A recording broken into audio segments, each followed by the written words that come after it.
Le 20e temple, Ryujusan Fujuin Kakulanji, se dresse au sommet d'un pic de 470 mètres dans la ville de Katsura, préfecture de Tokushima. Le chemin qui y mène est considéré comme l'un des 3 grands défis du pèlerinage pédestre de Tokushima, avec Shuzanji et Teryuji. Un jour, alors que Kobo Daishi était en pleine pratique sur cette montagne, 2 grues blanches descendirent tranquillement sur la cime des cèdres. Déployant leurs ailes et planant à tour de rôle, elles apparurent comme des messagers gardant les enseignements bouddhistes. Ce qu'elles protégeaient était une petite statue dorée de Jizo Bosatsu, qui devint plus tard l'image principale du temple. En l'honneur de cet événement mystique, le caractère pour « grue » fut donné au nom du temple.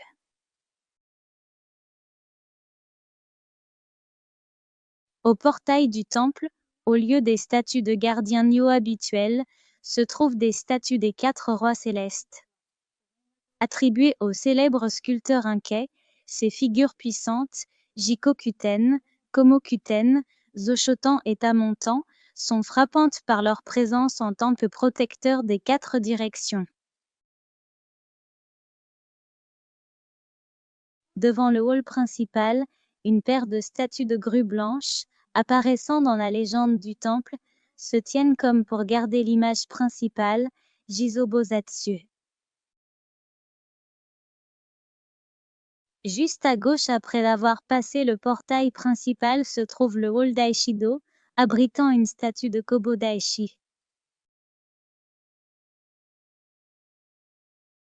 La pagode à 3 étages de Kakurinji, s'élevant à 23 mètres, fut construite en 1827 et est la seule pagode à 3 étages de la préfecture de Tokushima.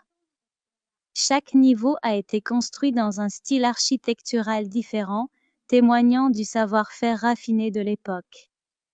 C'est un héritage précieux pour comprendre l'architecture du début du XIXe siècle, et elle a été désignée comme bien culturel important de la préfecture. Kakulienji est connu comme un site sacré qui n'apparaît qu'après avoir enduré des sentiers de montagne escarpés et accidentés. Pourtant, à la fin de ce voyage exigeant, les statues des 4 rois célestes attribuées à Inkei, le hall principal solennel et la pagode à 3 étages magistrales se tiennent dans une dignité tranquille. Ce sont des héritages inestimables du bouddhisme japonais, préservés depuis plus de 1000 ans. Une visite à Kakulienji apportera sûrement une prière plus profonde et une nouvelle perspicacité à votre pèlerinage.